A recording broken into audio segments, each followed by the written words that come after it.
Bienvenidos sean todos ustedes al inicio de esta unidad 2 del curso de Derecho Civil. En la unidad 1 hemos estudiado nociones generales y principales conceptos acerca del derecho civil. También hemos pedido estudiar los objetos que tiene el derecho civil de estudio y de investigación. En esta unidad vamos a desarrollar los dos grandes objetos de estudio del derecho civil. Uno de ellos es la persona.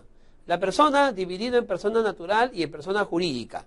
En esta unidad vamos a desarrollar esos temas profundamente y vamos a ver sus principales características y naturaleza. Quiero aprovechar la oportunidad de agradecer a todos los tutores y a todo el personal técnico que hace posible que podamos llegar a través de este sistema virtual de enseñanza hasta tu hogar, hasta tu trabajo, hasta el lugar donde te encuentras, para poder mutuamente compartir experiencias y aprender más acerca de esta profesión que es el derecho, para que te conviertas en un futuro y excelente abogado. Bien, dicho esto, vamos a empezar entonces con la unidad, con el tema número 1.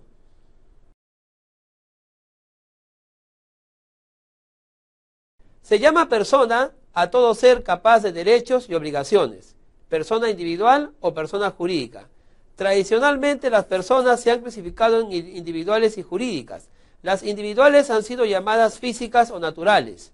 Es todo ser de la especie humana, es decir, todo ser nacido de una mujer. Vamos a explicar un poco acerca de este primer tema tocado por la diapositiva.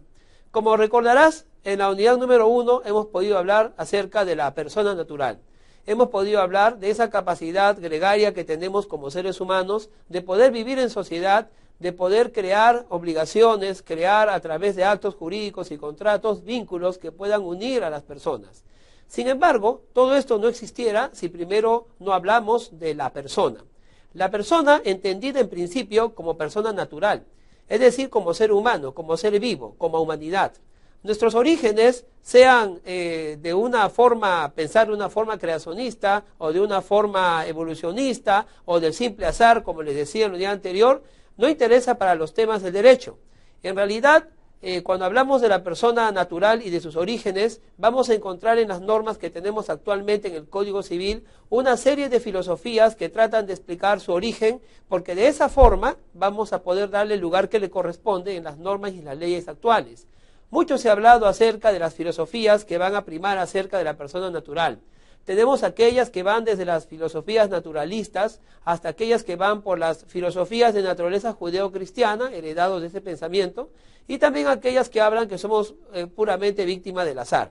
Sin embargo, en todas ellas hay la confluencia final de que la persona humana será el fin supremo de toda sociedad y de todo Estado, y que en realidad las normas y las leyes han sido creadas en principio para proteger a la persona natural. La persona natural es, en todo caso, hija producto, ¿no?, del nacimiento y de la concepción. Explicábamos en la unidad anterior de que mucho se ha debatido acerca de en qué momento la persona natural es persona humana, persona natural. La filosofía que prima en el Código Civil peruano y que prima en muchos códigos latinoamericanos es reconocer que el ser humano lo es tal desde el momento de la concepción. El Código Civil establece que el concebido ya tiene y es sujeto de derecho en todos aquellos derechos que le favorecen. Y las normas jurídicas que rigen a los niños y adolescentes, al menos en nuestro país, a partir del año 2000, ha manifestado expresamente que el concebido es persona, por si hubiera alguna duda, ¿no?, de escritura o de traducción e interpretación de la norma civil. Así que, en nuestra norma civil peruana, el concebido ya es persona, por lo que concluimos, sin lugar a dudas, a que el concebido, aquel cigoto que ya fue concebido por el espermatozoide y el óvulo, ya tiene vida y es sujeto de derecho de todos aquellos que le puedan favorecer. Un ejemplo, un derecho, por ejemplo, que le favorece a un concebido es el derecho que tiene de nacer vivo, de que nadie interrumpa el proceso de evolución, el proceso de creación en el vientre de la madre hasta poder salir de él mediante el nacimiento, mediante el parto. Esta idea, tan arraigada en nuestra sociedad y en muchos países latinoamericanos y también de otras partes del mundo, de que el ser humano comienza con la concepción, nos permite entonces crear una gama de derechos que le puedan beneficiar a ese que está concebido. no solamente el que nazca vivo, sino también aquellos derechos expectativos que tiene respecto a su propia persona. Por ejemplo, el derecho a heredar, el derecho a suceder, casi siempre condicionado a que nazca vivo, el derecho a recibir alimentos, ¿no?, ya desde el vientre de la madre, lo que cual también ha generado una gran discusión.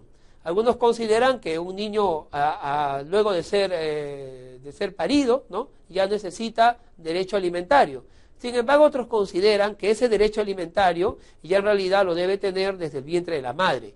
Y no solamente el derecho alimentario, sino también el derecho a ser reconocido, es decir, a la identidad, al tener un nombre y al tener un apellido paterno y materno que lo pueda identificar y lo pueda diferenciar de otros seres humanos, de otras personas humanas que están naciendo en aquel momento, que hayan nacido o quizá que puedan nacer en el futuro.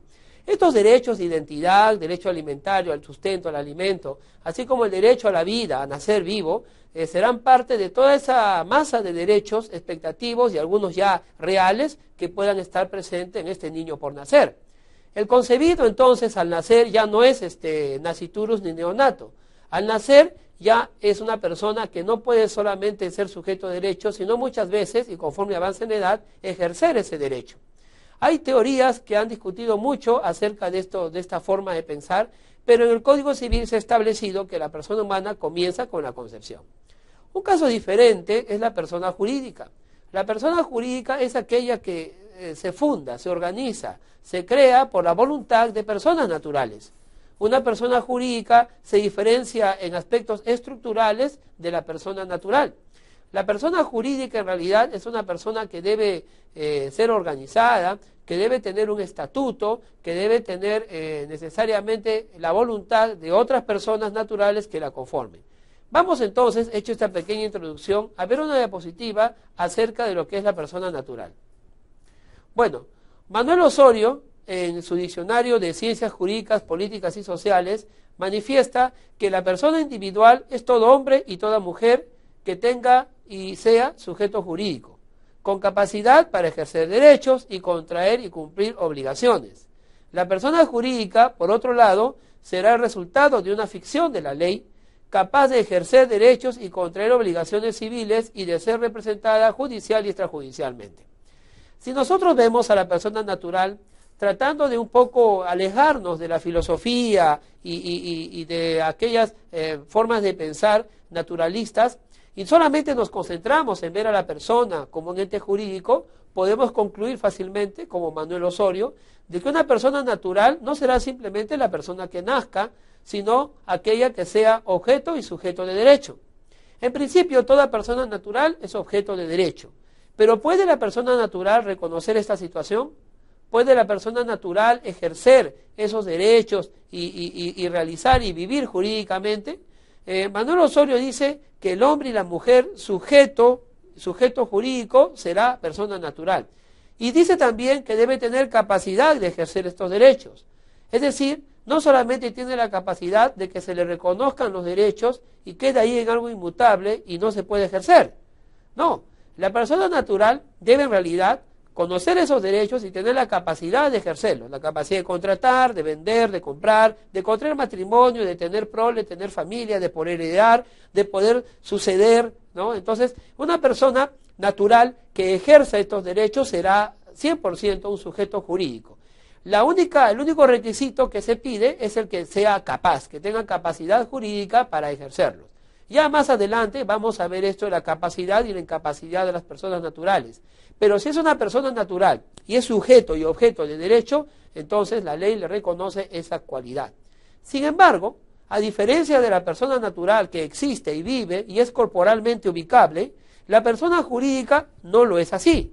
La persona jurídica para Manuel Osorio es una ficción. Y no solamente una ficción. En realidad, la persona jurídica no existe en la realidad. Nadie puede ubicarla corporalmente. Nadie puede determinar, ¿no?, la existencia física de una persona jurídica. Sin embargo,